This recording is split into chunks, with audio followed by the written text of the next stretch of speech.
Evening everybody, hello. It's amazing to see so many people here. I've done this gig since it started, Freddie, every time, yeah, sort of thing, and it's just got bigger and bigger, so it's really cool to see so many people out here supporting and smoking my poetry, so thanks a lot for coming on. Do you know that moment in life when you're 12 years old and you start wanting to choose your own clothes and make your own identity? Yeah, it's a major moment, because your mum still holds the purse strings, essentially, yeah, and if you're lucky, you get away with it, yeah, and you don't get bullied. But if you're unlucky, like I was, you get sent to school with sad trainers. You got sad trainers and a fucked up face, your mum's a whore and your dad's not your dad, mate. The postman came round and did your mum. You don't come from your dad, but a post office run. I was 12 years old when I heard this news. I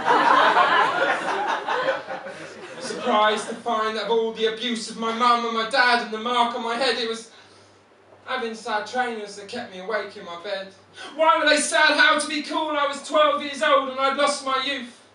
Mum had brought the trainers from a market stall, a man swearing blind, they all wear them at school. I wasn't so sure as she brought them home. Velcro is better till you can tie your own. But what is his name stitched to the side? They're made in Taiwan, so you know they're all right. But I've never heard of this make nor seen them before, but she said they were great. She said she was sure, and who was I to disbelieve this tale, for she was my mum and had never failed to pick me up when I fell down and make me laugh inside her out. She'd steered me through 12 years of life like the heated steel of a missile strike.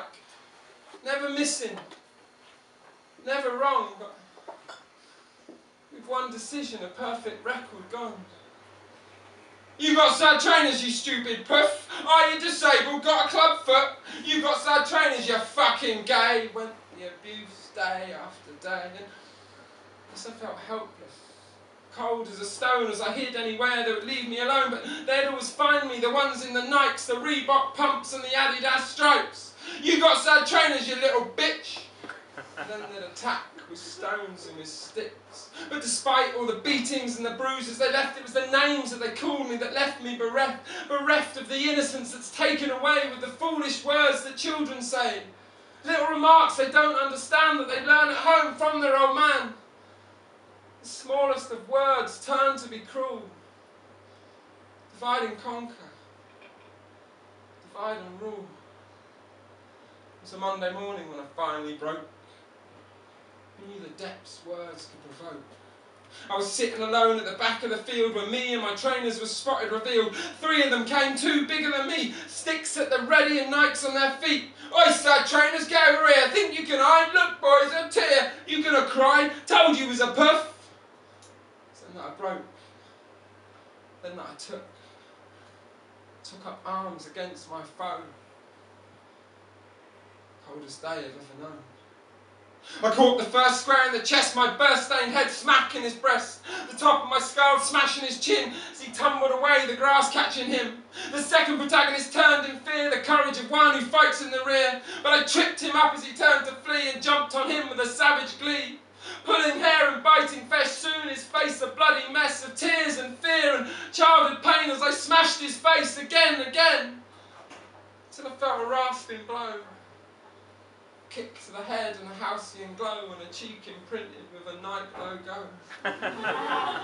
Oi, sad trainers, you puff, you gays, he christened me on that first school day. Now you're gonna fucking die. And he came at me with death in his eyes. He hit me with his hardest blow, fell in me like the tallest oak. Blood gushing hot across my scalp. Now I would die, he had no doubt. But I stood before he hit me twice, sure of foot and so alive.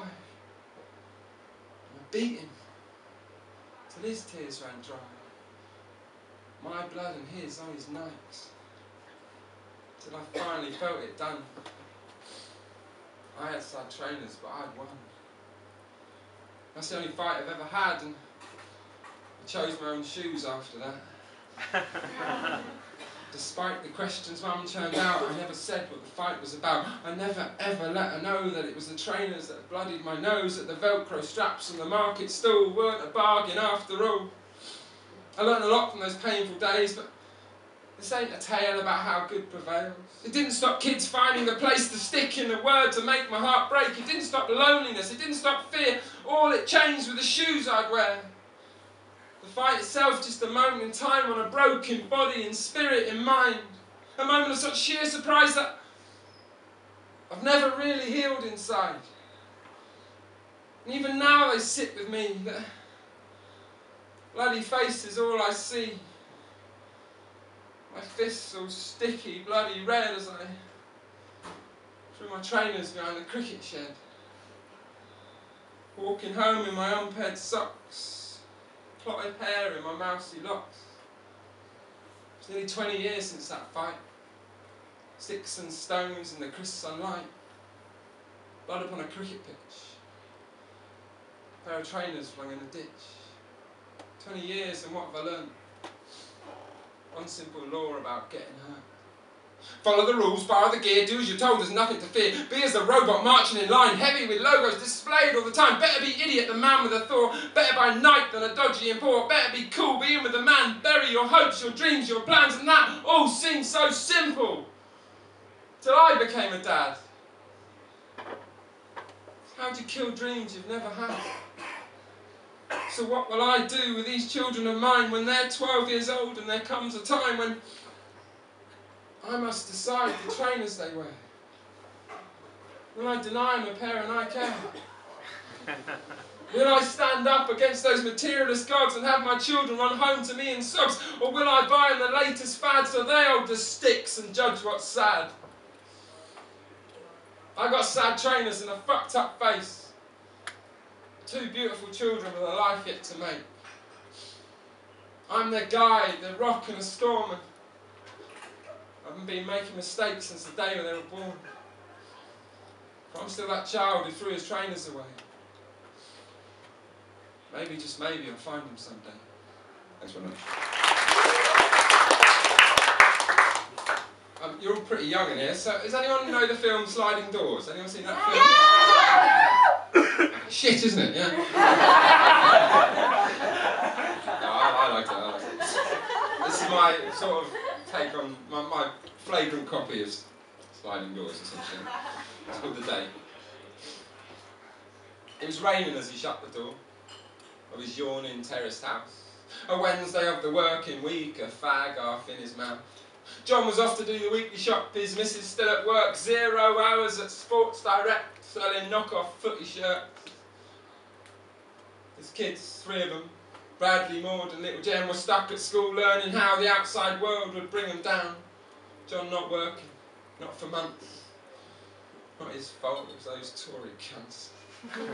Them and their austerity fucking little men like here who tried to make it on their own but had to turn to a Wonga loan, and of course he couldn't take the slack. Bankrupt before the clocks went back. His little business employing 3, installing mounts for flat screen TVs, all washed up like the thinning shore, a broken man and not much more. The car started on the second try. The wipers springing into life as he eased out from the parking space he'd finally found 3 streets away. He rolled the window down, flung his fag upon the ground, angry at the falling rain. Fucking weather, as he liked to say. He trundled down the stocked-up streets, the window wipers leaving streaks, lit another fag. Oh fuck, I forgot the fucking bags! He said, about to turn around. Fuck it, I can't be bothered now. And so John drove off in his Ford Capri that he'd had since he was 23. The tyres bald and 1 red door. The tax he'd spied 3 months before and headed for the golden lights of Audi's prepossessing heights. Half the price and taste the same when cooked within the microwave. And bugger all the traffic lights. John lived a saturated life where fat and salt and sugars too were all that was left for him to do. And yes, his kids were a little fat. But he couldn't blame himself for that. Money's tight, life is hard, and 5 a day was 4 too far. And exercise got in the way of Ant and Dec's Takeaway and all of those shitty shows where ITV pre-proposed that all it took to keep us sweet was an endless talent pool of meat set upon a stage for slaughter as fame was dangled in every quarter. Trapping all its devotees with the promise of the easy streets, a house where all the footballers live, a fancy wife with Botox lips or shattered dream on muddy soil, a broken life left to spoil. John was trapped doing 33, behind a dirty HGV, full of pallets stacked like hope as the X Factor judges turned to vote. He was itching to get past, not in a rush, but gave his horn a blast. Edging out the rusty nose of the Ford Capri, now exposed to fate and all its wistful games, the traffic coming the other way, and as every 100 yards ticked by, he'd groan and swear and grunt and sigh. The broken man with fuck all to do, stuck within an endless loop of rushing through his wasted days, buying shit just to throw away, marking time like the jagged posts of all those ancient folks. He thought he spotted a gap. Space. He gunned the car to 38, 42 and then 45. He felt awake, he felt alive. Ayrton Senna and his Ford Capri, the silly fuck just didn't see the Arctic on the other side. An Audi smiled between its lights. The meters closed, the tarmac grim, as a panic took hold of him. The funeral was a small affair. Luckily, John wasn't there. Just Bradley, Maud and little Jem, John's missus and a family friend. John was fucking miles away, keeping his head down, he'd later say. Hiding from the afterlife, trying to get back to his wife, his kids, his car, his terraced house, the life he'd moaned so much about. But as he tried, he had no joy, lost as any little boy sent away from all they know. Never able to find a home. Let's rewind. It was raining as he shut the door of his freshly painted terraced house. A Wednesday of the working week, a vape pushed in his mouth. John was off in the weekly shop. His missus shut up at work. Now the manager at a little caff which fed the salt upon this earth. His kids, 3 of them, Bradley, Maud and little Jem, were loving school and all it taught, because he had made sure he had fought to teach them all he hadn't known. School should be a home away from home. The school should be a happy place to learn and make all your mistakes. He wasn't working, not least today, he wasn't worth it in the rain. He'd paid the loan off months ago, the trade was steady, maybe a little slow, but he knew he could take the slack, at least until the clocks went back. His little business, employing 3, installing mounts of flat-screen TVs, was pushing on, making waves, a monument to being brave, from jumping from his baying slumber to take a risk and choose a number. The car started on the second try, the wiper springing into life as he eased out from the parking space he'd chosen for a quick escape. He rolled the driver's window down and listened to the joyful sound, happy at the falling rain. It helped the garden, as he liked to say. He trundled down the stopped-up streets, the window wipers leaving streets, and he searched around in the back. Oh, fuck, I forgot the fucking bags. He said, about to turn around, fuck it, I can't be bothered now. So John drove on in his Ford Capri they'd had since he was 23.